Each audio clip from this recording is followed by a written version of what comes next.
लाइनें याद आ रही हैं। आईना जब भी उठाया करे पहले देखा करे और फिर दिखाया करे। मैं अखिलेश यादव जी से पूछना चाहता हूं, अरे अखिलेश यादव जी 2012 से 17 तक तो आपकी भी सरकार थी, आपको तब जातिगत जनगणना की बात याद नहीं आई। और उसके अलावा मैं पूछना चाहता हूं, कांग्रेस से भी, यहाँ कांग्रेस के समर्थक भी बैठे हुए हैं कि आपकी तो 4-5 राज्यों में सरकार है, वहां पे तो आप लोगों ने, जैसे कर्नाटक में तो आपने जातिगत जनगणना भी कराई, उसका डेटा रिलीज नहीं किया।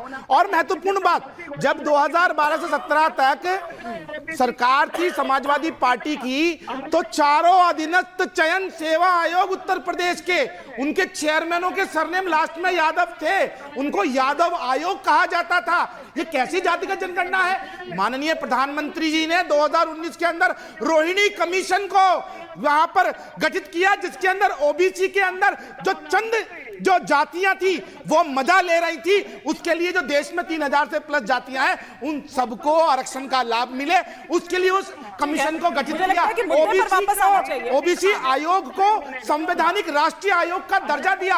अरे हम लोग काम कर रहे हैं, आपके राज्य में क्या था? आप तो लूट खसोटी कर रहे थे और आप सत्ता से बाहर है। जहां आपने निशाना लगाया था, सुनिए सूर्य मैथिल जी, जहां आपने निशाना लगाया था कि वो लोग भी बैठे हुए हैं और वो लोग जैसे ही आपने ये बोला वो वैसे ही थोड़े से उत्तेजित हो गए। तो जवाद साहब का एक क्विक रिएक्शन ले लेते हैं, फिर आचार्य राज मिश्रा जी का रुख करेंगे। जवाद साहब कुछ कह रहे हैं, उनका ऑडियो थोड़ा सा उठा दीजिए।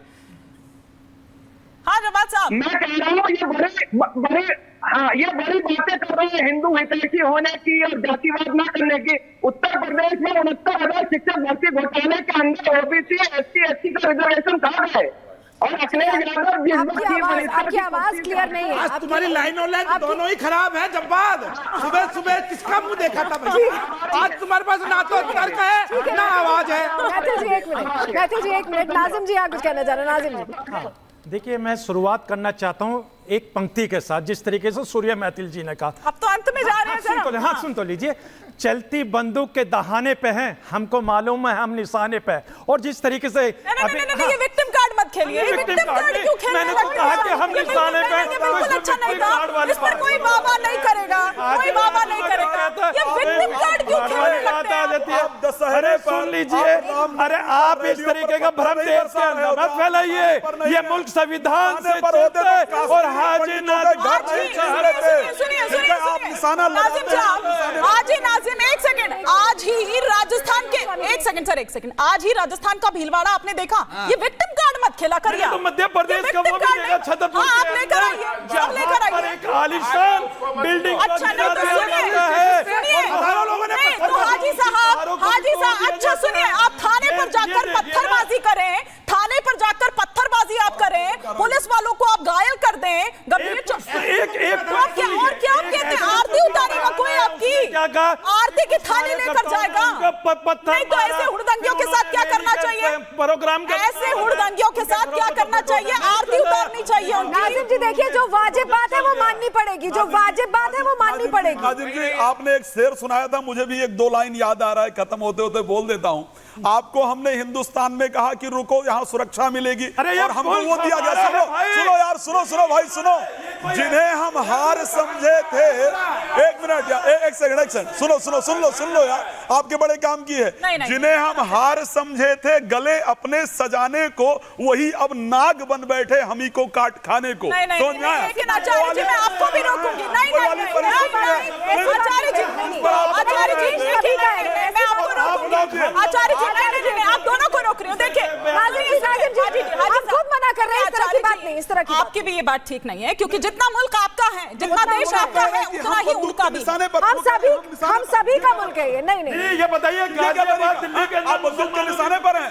यहाँ आपको उनके घरों में बुलडोजर नहीं चलना चाहिए, वोट दिया जाता है। छतरपुर पे चलेगा, बता दीजिए छतरपुर पे बुलडोजर चलेगा। अरे कसूरवार तो गाजियाबाद में मलाई दी गई है, नहीं पता। नहीं, देश सभी का है। हाजिम जी हम सब मानते हैं कि देश सभी का है, इसको लेकर कहीं कोई इस बात नहीं। ये लोग हम लोगों को नहीं, अब ऐसे मत करिए, अब ऐसे मत करिए। साबित करने पड़ेंगे। कब करते हैं? हम लोग जब पाकिस्तान जीतता है तो आप लोग पटाखे फोड़ते हैं, ठीक है? भारत तेरे टुकड़े होंगे इंशाअल्लाह करते हैं। बुरहान वानी जब मारा जाता है तो उसमें जनाजे में शामिल होते हैं, और आप लोग कहते हैं हम देश को कितना साबित करें। अरे देश कितना आपका रिस्पेक्ट करता है, कितनी सुरक्षा देता है, कितने आपको वो शायद नहीं पता है। हमारे बुजुर्ग कहना रहते कि अगर जाकर के अल्पसंख्यक की ये देश आपका भी है, इसीलिए आपने अपने पहले वक्तव्य में हमको हिंदू मुसलमान कर दिया था। खैर, महंत राजू दास जी बहुत देर से कुछ रिएक्ट करना चाह रहे हैं आपकी इस बात पर भी। मान जी। देखिए रहमान साहब ने कहा कि राजू दास जी आपने हिंदुओं को बांट दिया इसलिए आपके मंदिर टूट रहे हैं, मंदिर कब्जे हो रहे हैं। मैं पूछना चाहता हूं रहमान साहब से, धर्म के आधार पे आपके पूर्वजों ने पाकिस्तान की मांग किया, पाकिस्तान हो गया। आज वहां पाकिस्तान में अल्पसंख्यक कहां है? क्या आज पाकिस्तान में अल्पसंख्यकों की क्या स्थिति है? बांग्लादेश में आप देख सकते हो, हिंदुस्तान में आप देखो, इतनी कट्टरता का भाव आप अपने बच्चों के अंदर भर रहे हो, जिसका परिणाम स्वरूप है कि हिंदू और मुसलमान हो रहा है। जिस दिन हिंदू धर्मगुरु, हिंदू माता पिता अपने बच्चों को इतना कट्टरता भरेंगे, तब आपकी स्थिति क्या होगी? कहीं आप निकल पाएंगे? कहीं आप समाज में बैठ पाएंगे? कहीं आप बोल पाएंगे? नहीं बोल सकते, क्योंकि हम सहिष्णु हैं, हम सबको गले लगाते हैं। और आपके लोग अच्छा, आप संविधान आ गया। अरे बात कहाँ से शुरू होती है? नहीं, एक मिनट नाजिम जी, एक मिनट। बात ये बहुत दिक्कत है, बात शुरू होते होते कहाँ चली जाती है बात? अब संविधान भी याद आ गया है। वही कह रहे हैं कि बात कहीं और चली जाती है, बात कुछ और हो रही होती है और कहीं और चली जाती है।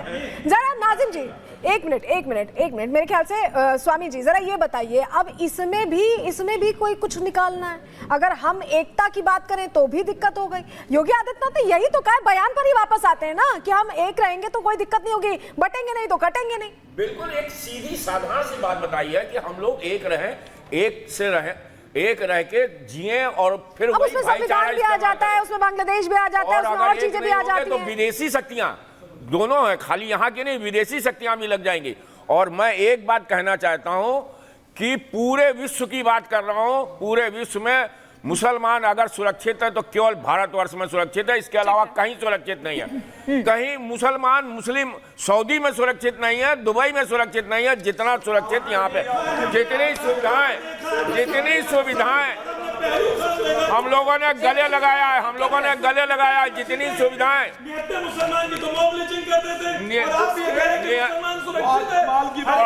सारे मकान निहत्ते